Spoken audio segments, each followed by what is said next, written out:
It was 1992 and I was 16 years old, and for context, I am female. I live with my parents in a small coastal town in Oregon.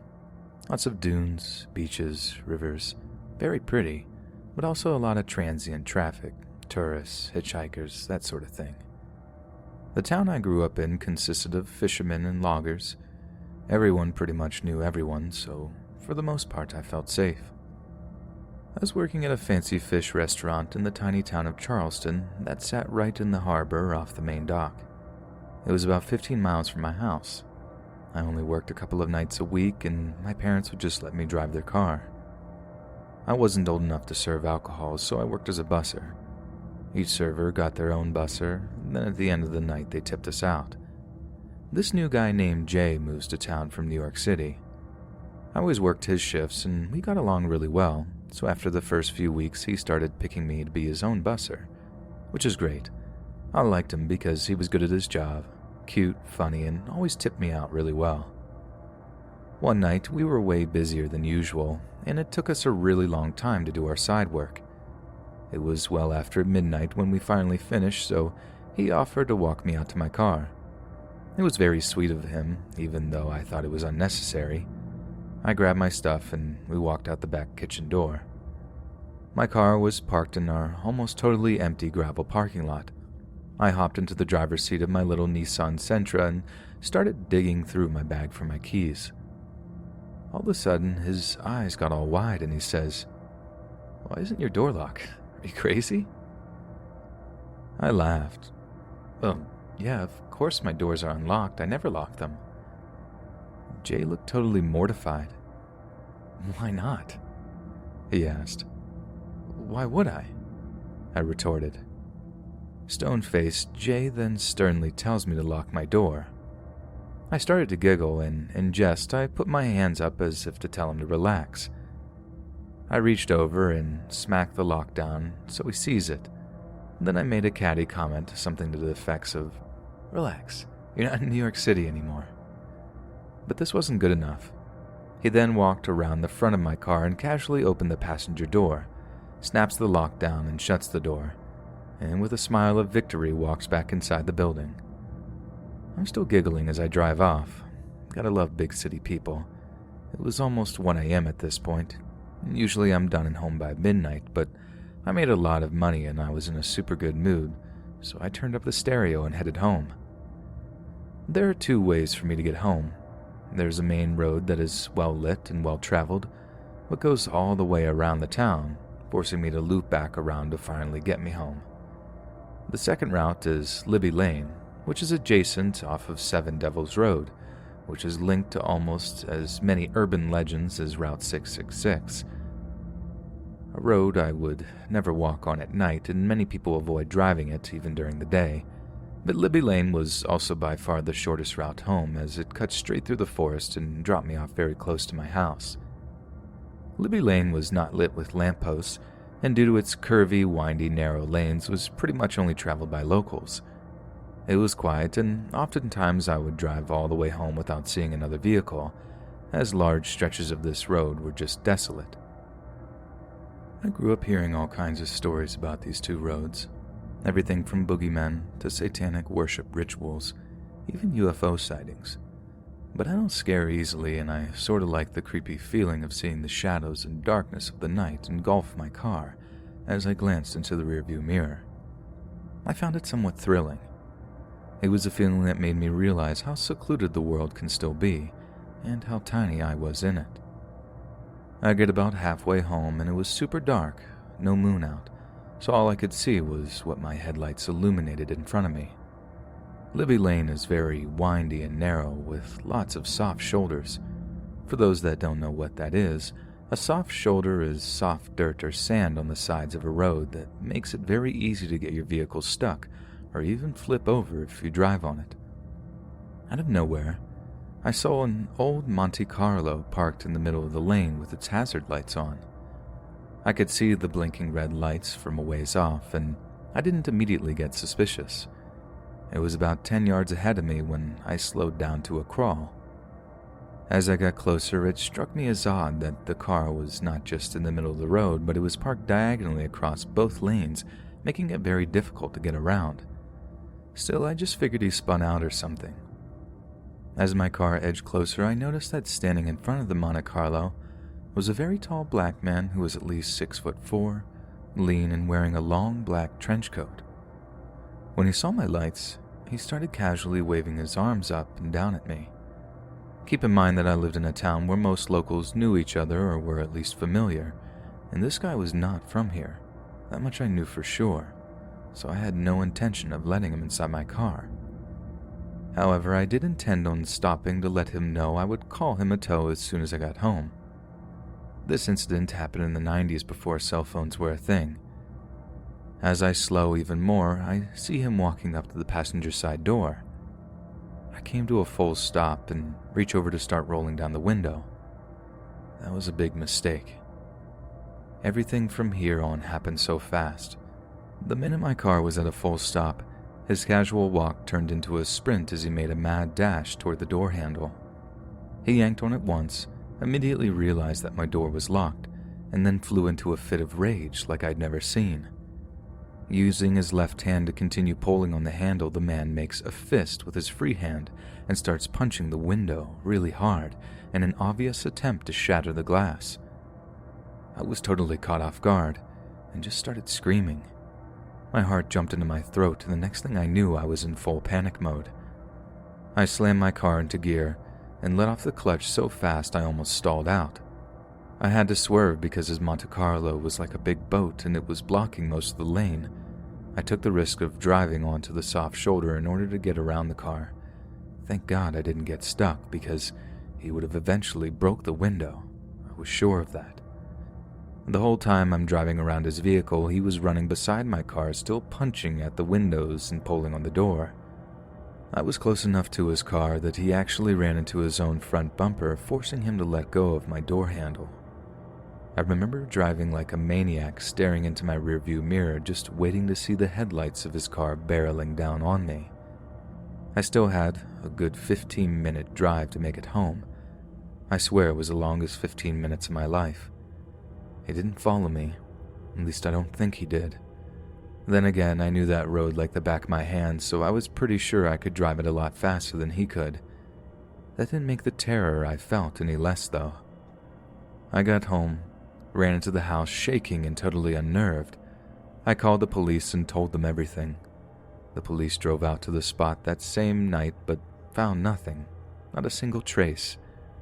When they spoke to me, they asked if he said anything to me or if I knew him. It was then that I felt a little perplexed as I thought back on the incident. You would think that he would have yelled at me to stop or to get out of the car or even just scream, but he didn't. In fact, the man never uttered a single word and didn't make any noise at all, except for the pounding on the window. The whole experience was horrifying, but that tiny piece of it was so bizarre. I never saw the car or that man again, but my next work shift I hugged Jay tight and thanked him profusely. Had he not insisted that I lock my passenger side door, then that man would have most definitely gotten inside.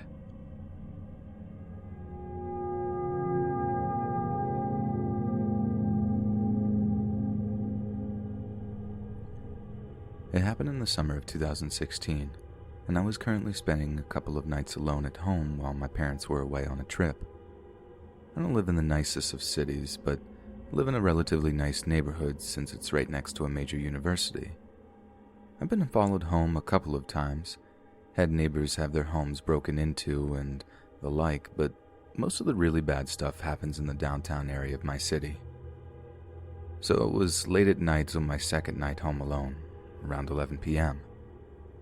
I had been playing some video games with a couple of buddies of mine when I decided to go downstairs to make a late-night snack.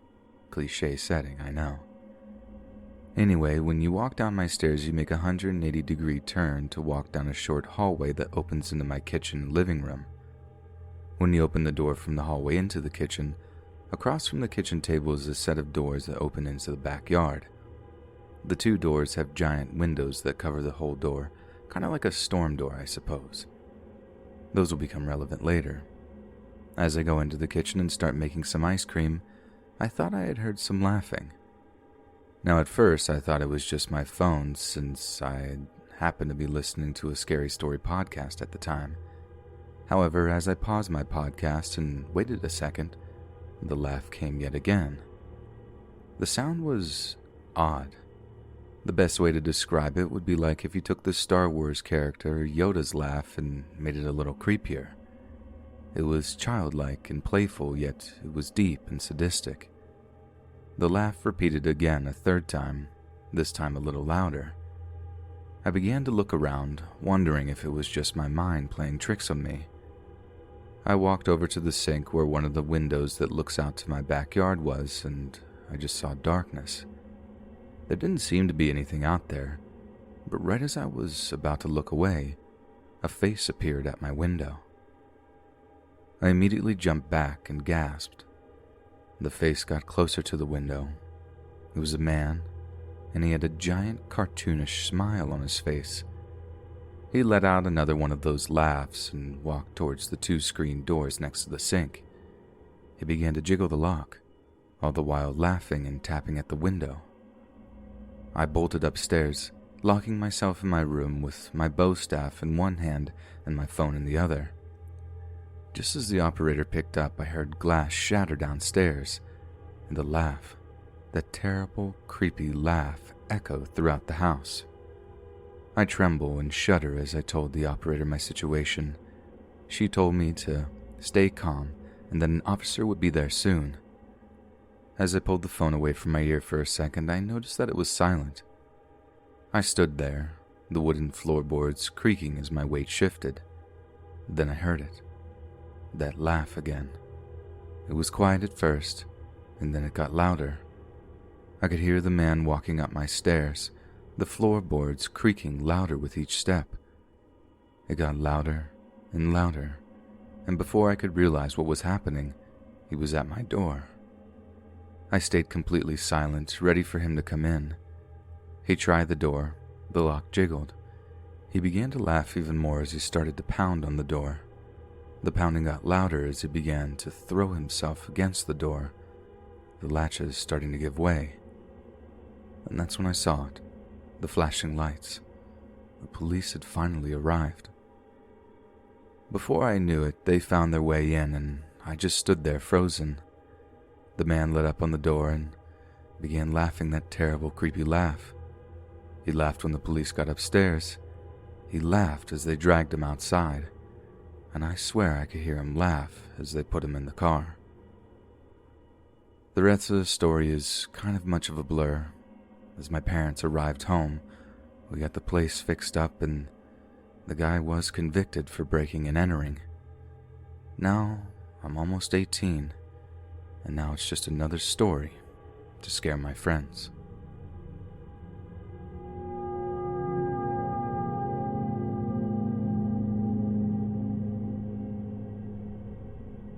I'm a female, 27 years old, and when I was 13, my family and I moved from Germany to Spain. I had to go to an international school, but I didn't enjoy it, hated the kids, and struggled with my self-worth.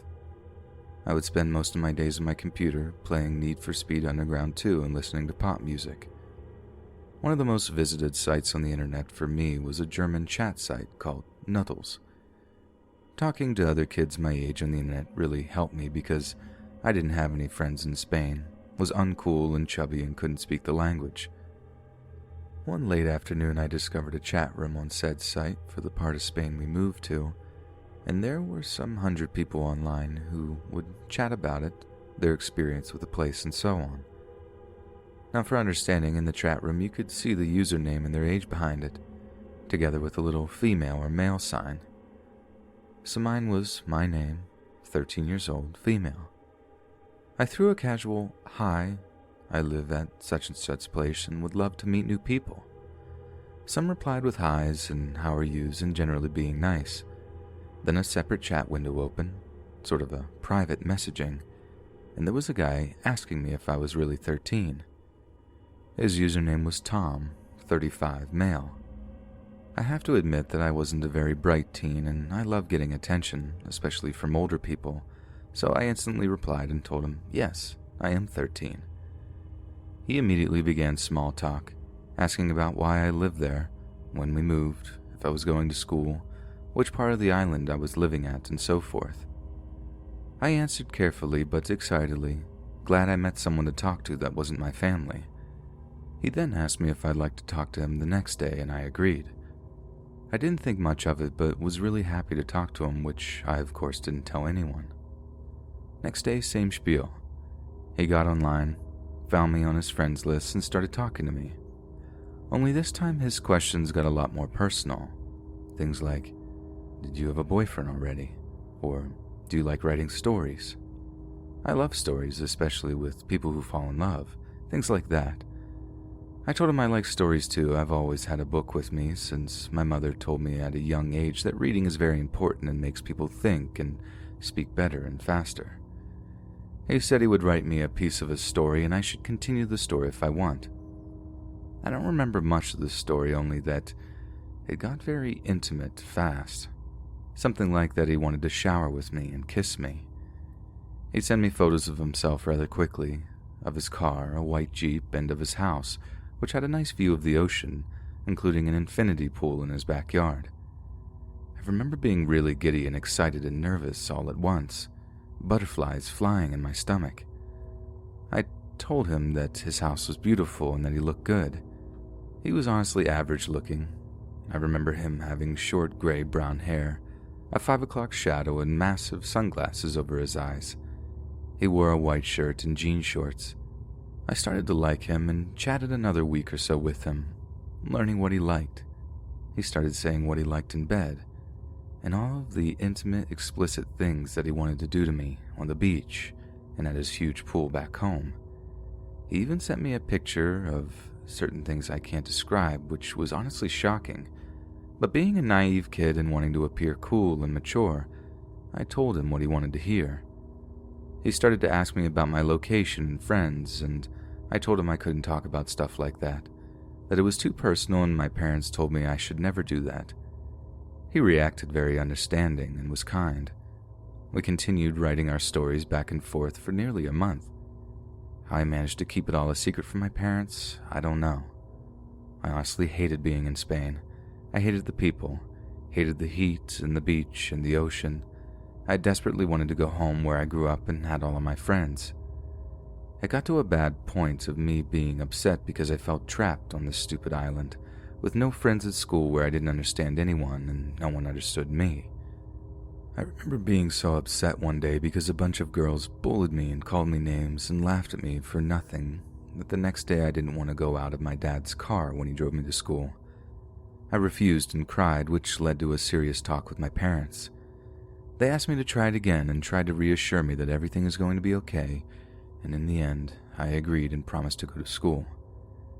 In the meantime, I talked to Tom again and rambled on how stupid everyone was at that school, and stupid me accidentally dropped the school's name, which I didn't even realize at first until he asked me if he should pick me up after school the next day so he could act on all of those stories. I panicked and told him no. My dad would be there to get me, and if he found out, he would be really mad. He said it's okay and he wouldn't do anything to hurt me. I logged off and tried to occupy my mind with other things. At this point, I realized I should have told my parents what happened, but I was so afraid that they'd be angry and I would get in trouble or they'd take my computer away, the only connection I had with other people. So I didn't say a word and went to school the next day. It was horrible, as always. Don't get me wrong, I really tried making friends. I tried being open and learned Spanish, and there even was another girl from Germany, but she lived there since kindergarten, so she already spoke Spanish and didn't really like me anyway. When school was over, I ran to the gates, watched all the children around me getting picked up, and was looking for my dad's car, when all of a sudden I saw a white Jeep and a guy that looked very familiar with big black sunglasses on my left. He was there. My stomach dropped and my heart sped up. Tom stood in the parking lot right outside my school and he saw me. He smirked and waved in a really awkward way, standing right in front of his Jeep with a black leather jacket. Still in shock and disbelief, I looked all around and finally spotted my dad's car. He was parked at the parking lot right on the other side of the road. I hastily ran across the street and got into our car. My dad said hello, asked about my day, and tried to answer like everything was okay, and my heart wasn't in my throat, beating so fast I thought that it would come out of my ribcage at any second. Safe to say I never talked to Tom again and deleted my account. However, it wasn't the last time I logged onto that website, and it wasn't my last experience with a creep. Maybe this isn't as frightening of a story as some up here, but it surely was to me. Since then, I've been very careful with my private information and never told anyone about where I live. I still hope that Tom never acted on his desire, and that there weren't any other girls my age.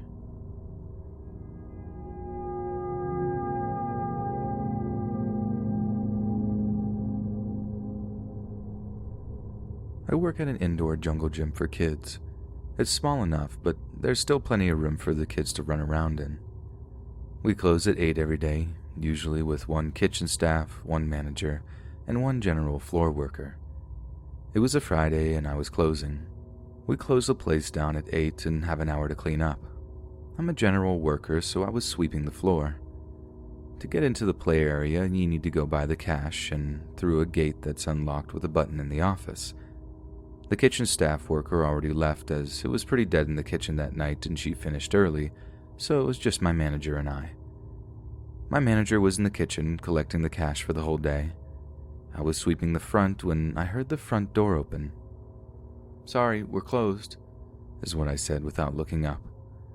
When I did look up, I was face to face with a man in all black, holding a gun.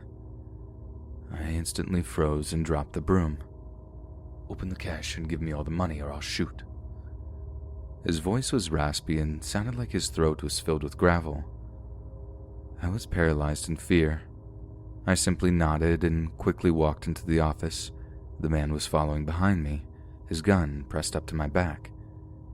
At this point, I was having a severely bad anxiety attack. My manager was still in the kitchen, which is out of sight of the office. Turns out my manager had already logged out of the till, meaning I couldn't get in and get the cash for the gunman, which only caused me more anxiety. "Hurry up," he said, and I noticed I was having difficulty with this. "I can't log in. I don't have the password to get in," I said back to him, hoping he would realize he had no chance of getting money from me or my workplace and would just leave. But it only angered him. "I don't care. Just find a way to open the cash box or I'll blow your brains out." I can still hear that last part in my mind. I was freaking out and trying different number patterns, but absolutely nothing worked. Then I heard the police sirens and felt somewhat relieved when I saw how scared the man looked. He dropped the gun when he heard the cop call out for the man to drop his weapon, and she cuffed him. After he was pulled away, the cop talked to me and my manager, who had glanced over when she heard his voice, then called the cops from the kitchen with her cell phone, which she brought with her. Thank God she was there. It's been about a month now, and every time I close, I'm always so jumpy and can hear his voice in the back of my head saying, "I'll blow your brains out."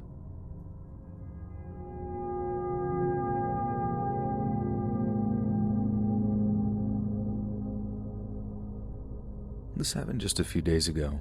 I'm a 23-year-old female and I don't have my own car yet. I was standing at the corner of my block waiting for the bus.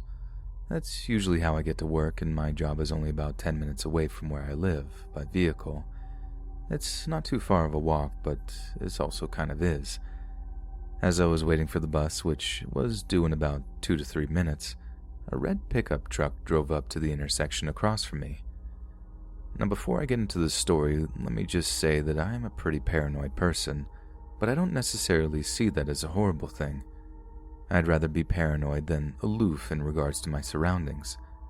I'm also very familiar with Let's Not Meet stories, and even though it triggers my anxiety hearing all the terrifying stories people have shared, I've gained a lot of knowledge from them. Anyway, the truck pulls up to the intersection, and I expected it to either turn left or right. Instead, it just sat there, and I made eye contact with the driver. It was a man, but I couldn't make out any features just yet. He was just staring at me, which was obviously unsettling. I then noticed that he didn't have his turn signals on, indicating that he either had no intention of turning or he had simply forgotten to put them on. I continued to watch him carefully while slipping one hand in my coat pocket for my phone and the other into the other pocket to make sure I had my pepper spray. Thankfully, I had both. 5 minutes go by and I'm starting to grow more and more anxious. The bus is late and this creep is still watching me from across the street. I knew I had some options, but in that moment, nothing was coming to me. Then, he began to pull forward a little, then pull back. He played his weird inch forward, inch back game for about a minute before I really began to feel on edge. This behavior was so not normal. Finally, after some traffic had gone by, he pulled forward and slowly turned right. At last, I was able to take a deep breath. He was leaving, and it had all just been a weird little encounter, right? Nope. That idiot stopped and began to make a U-turn. At that point, I knew he was about to pull up to me. My heart sank and I prepared myself as best I could for what possibly could be coming. I could have ran, but I was afraid of triggering a chase. I'm a slow runner, and even though I was so close to my house, there was no guarantee I would have made it without him catching up to me, or at least seeing where I lived. My best option in that moment was my pepper spray, and I was more than ready to use it if he tried getting out of the truck. The man rolled down his window and mumbled something to me. He was tan, had a skinny face, and wore a black baseball cap and dark clothes. I couldn't make anything else out. I had backed up so that I wasn't right next to his truck, and stupidly said, "What?" because I couldn't hear him. He mumbled again. I wasn't sure if he was asking for directions, asking if I wanted a ride, or something else, but rather than asking him to speak up once more, I simply held up my hands and said, "No thanks," and started walking away. I prayed that that would be it and he would just drive off. Again, not happening. He slowly backed up, following me, but he didn't say anything else. I wasn't sure what to do or where to go at this point, because even if I had ran down the street, down another block, or down a driveway, he could have caught up to me somehow, and I would have rather stayed out in the open with lots of passing traffic than run down a street with nobody outside to see me or hear me yelling for help. I just kept speed walking, and to my surprise he didn't drive away, but he unfortunately turned onto my block and parked. That meant I couldn't go home. Instead, I chanced it and booked it into the driveway behind my block, all the while paranoid that he would follow me. I hid behind someone's car and called the police. While the line rang, I watched my bus go by, but I wasn't even worried about it at that point, or about being late for work. I told the dispatcher what was happening and tried to give as much information as I could. I was crying and shaking, and my heart was absolutely pounding. My next worry was that I would have a panic attack, which would trigger my heart condition, super fast palpitations.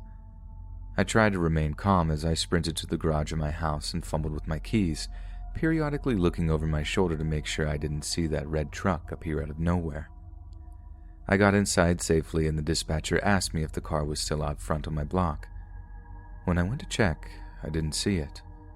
While waiting for the police to come, I called my mom and my sister to let them know what was happening. I also ran around my house to make sure everything was locked. Then I called my manager to explain why I would be so late. My mind was spinning and I couldn't believe what was happening.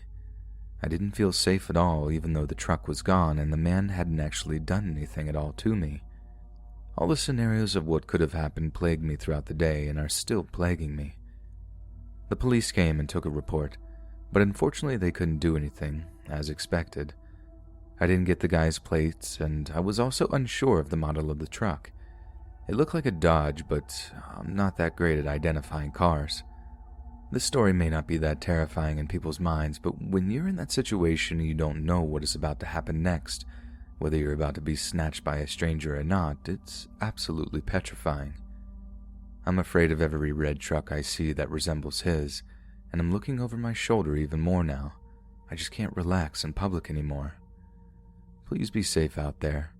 This goes for women and men. People are crazy, and you never know who may be watching you. I have a theory as to why the man didn't speak up when he pulled up to me. I think he wanted me to approach his truck so that he could force me inside or pull a gun on me or something. I could be wrong, but it's the only thing that makes sense right now. In no way could I hear him, and I would have only been able to if I'd moved closer to the truck. Hopefully, I'll get my car soon so that I'll never have to stand on that corner again.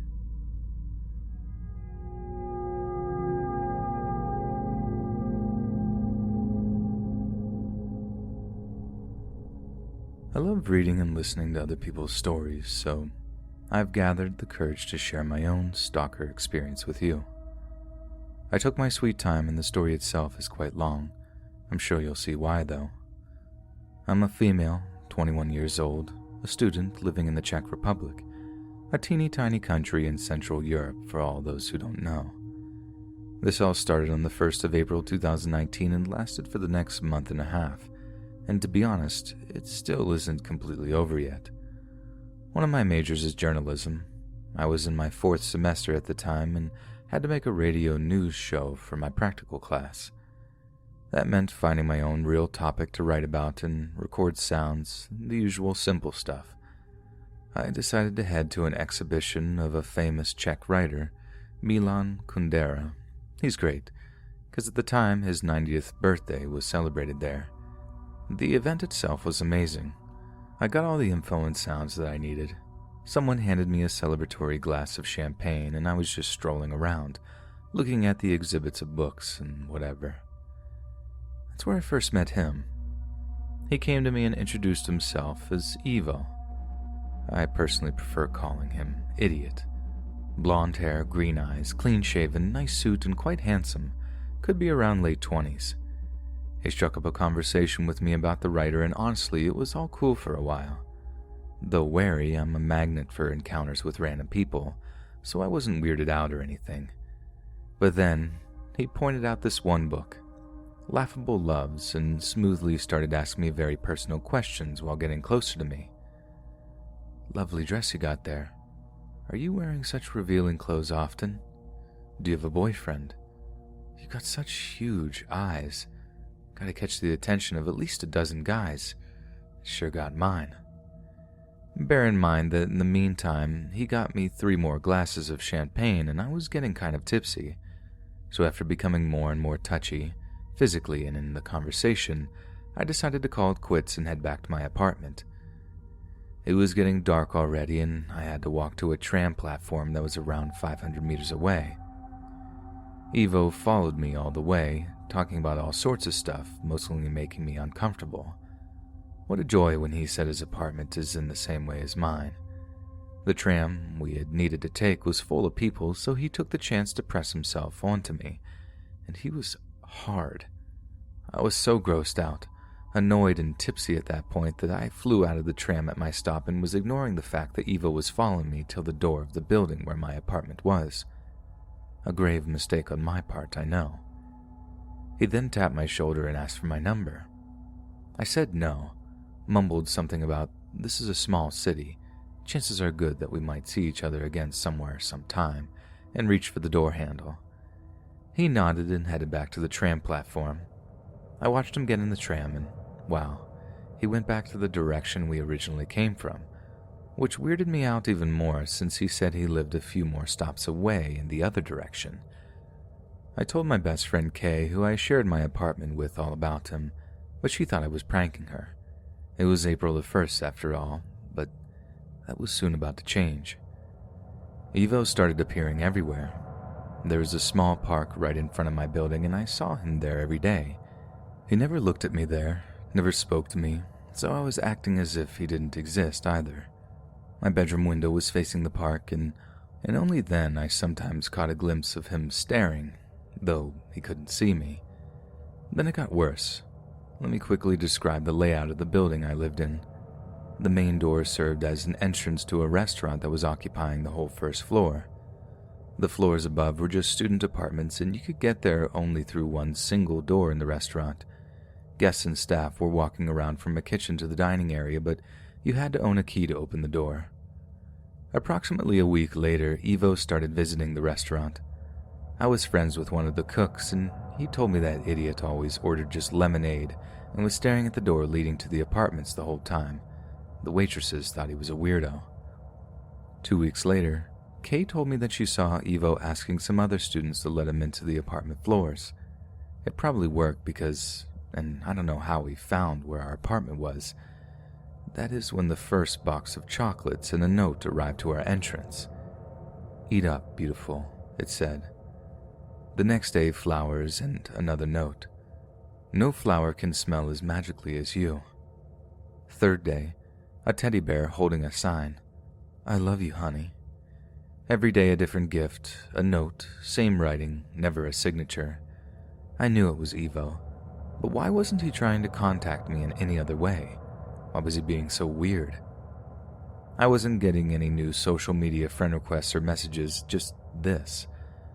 I was feeling more and more unnerved, even more when my chef friend told me Evo was nowhere to be seen anymore.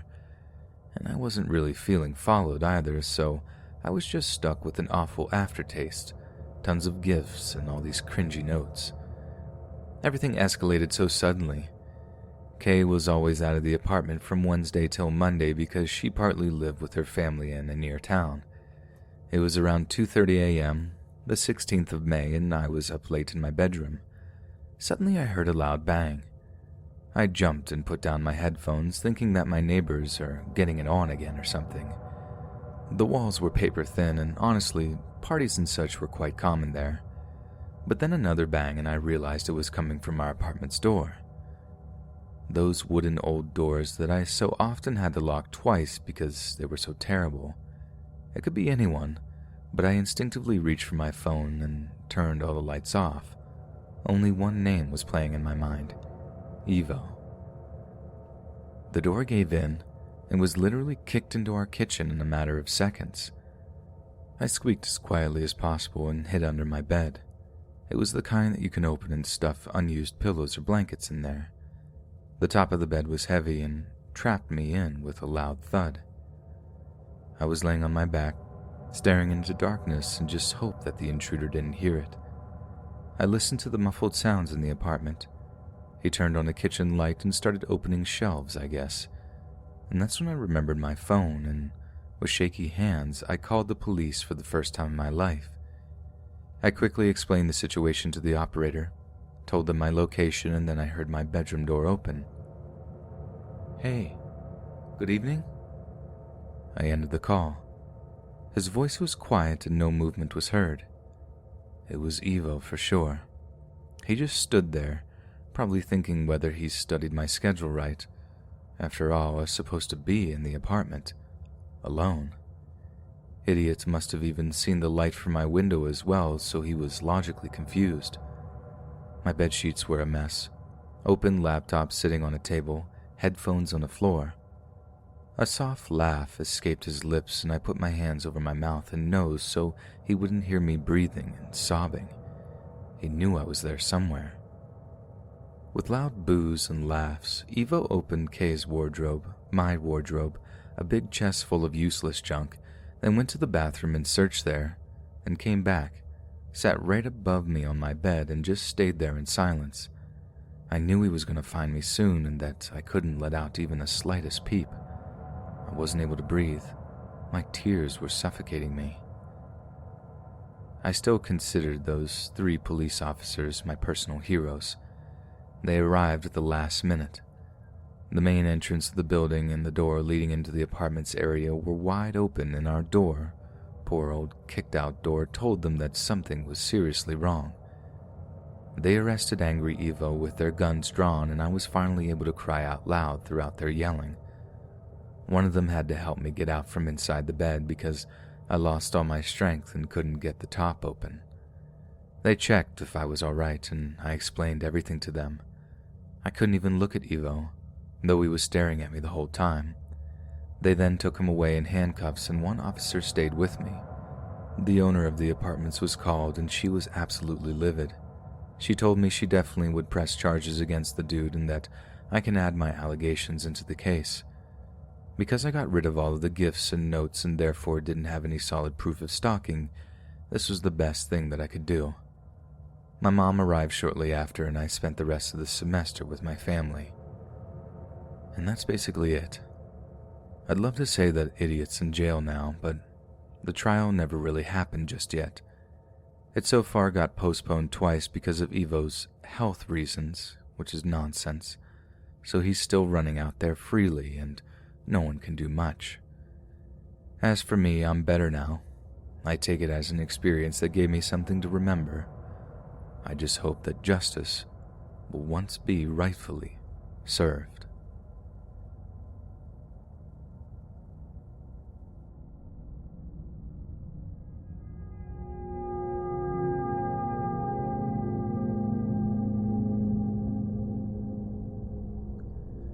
I'm from Belfast, Ireland. I have a large friend group and we would always have sleepovers at my house.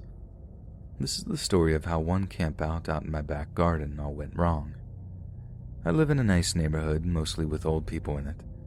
It was around Easter, and in my school, we get a week and a half off for the Easter break.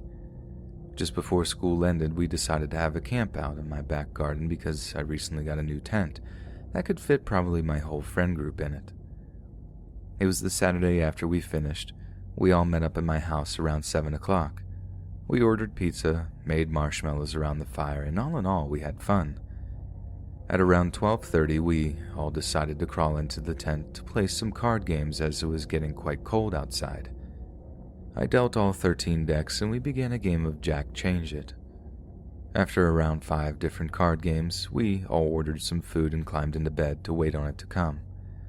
We got a text message saying it would be there in around 40 minutes, so we all could relax for a while. The food came and we all went outside to sit around the fire and eat. I have a large back garden and we were all at the bottom of it, so we weren't afraid of waking my parents up by singing and talking loudly. After finishing our food, we got back into the tent and decided to get some rest. When everyone had drifted off to sleep, I was awoken by a strange sound, a sort of whistling sound. I brushed it off as being me dreaming, but around 2 minutes later, there it was again. Every 2 minutes it happened again. I woke up my friend and told her to listen. Straight after I said that, there was a different kind of whistle, and it came from the other side of the tent. This was when we all decided to wake everyone up. After around 10 minutes of listening to the whistling going back and forth, we heard footsteps coming from behind the tent. The crunching of leaves made us all fall still. 1, 2, 3, run! I whispered in a frantic voice. All 13 of us sprinted the 15 seconds to my back door. We unlocked the door with the key my mom gave us and all ran in. We looked out the window and all could just slightly make out 3 human figures at the bottom of my garden. We all slept in the living room that night, and I've never had another camp out in my back garden again.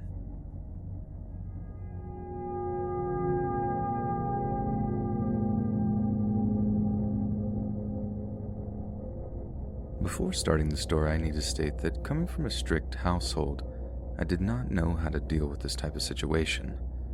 Thankfully, I handled it correctly based on hearing scary stories and knew what to do to ensure my safety, although it may be weird. The story goes back to 3 years ago when I was attending a community college during the summer to take classes for credits since I lacked credits. My class started around morning and ended through the evening when the sun would set. This class took place on Mondays, Wednesdays, and Thursdays, so it was obvious that I would be tired by the end of the week, which was Fridays or Saturdays. I would talk to my boyfriend a lot back then when I wasn't as busy as a sophomore in college. I would show him the campus and he would point out people behind me who would look at me. One day when my lab finished, I began walking to my car, which was a long trip, usually a mile's walk. When I was nearing to my car, I began putting my stuff in. A guy behind me asked a question which startled me a bit, but he seemed nice, so I calmed down. He said, "Hey, I'm not from here, but I'm working on a project that involves taking pictures of hands and feet from different ethnicities. You seem Indian, so I want to get a picture. Are you up for it?" On a side note, people from different colleges go to community colleges to get credit during the summer, so it's common if people don't go there. I said, "Sure, I'm not from here either." He began walking to his car, and I started panicking because I had to think of something really quick.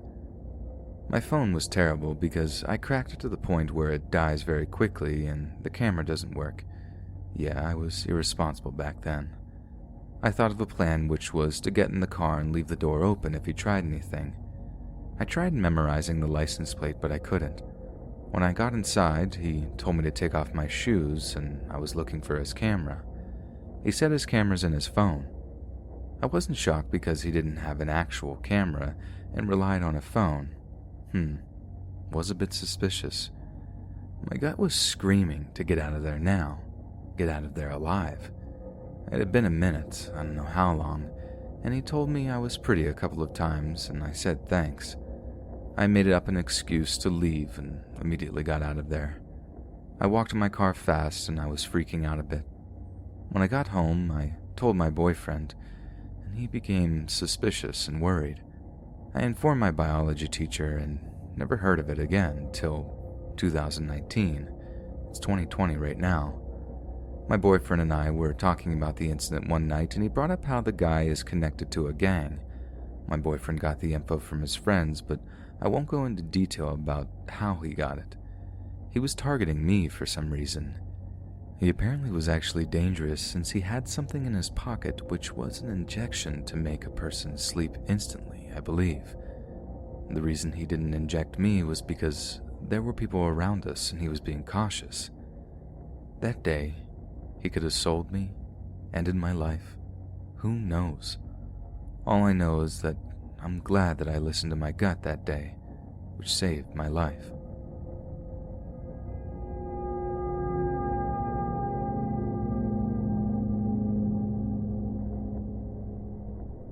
I usually ride the bus home from school. It helps me pull myself together after a long day.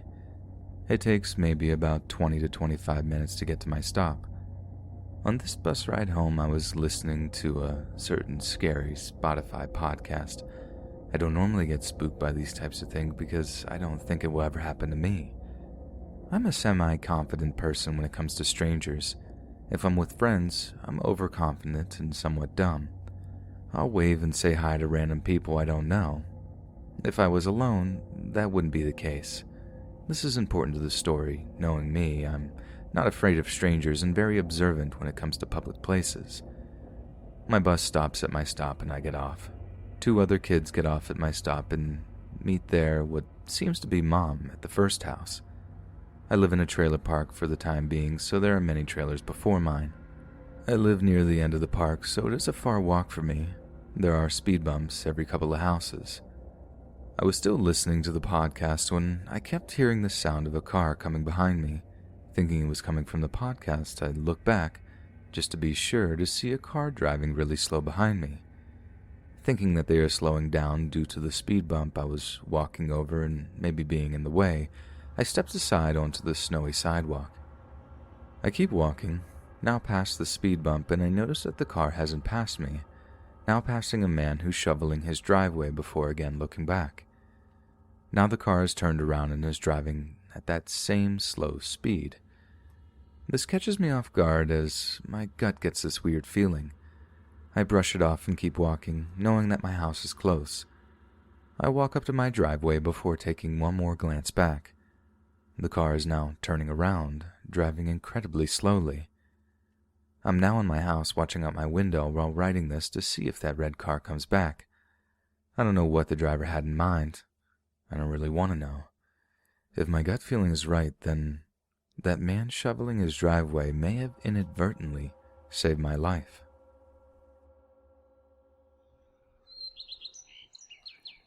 Hey friends, thanks for listening.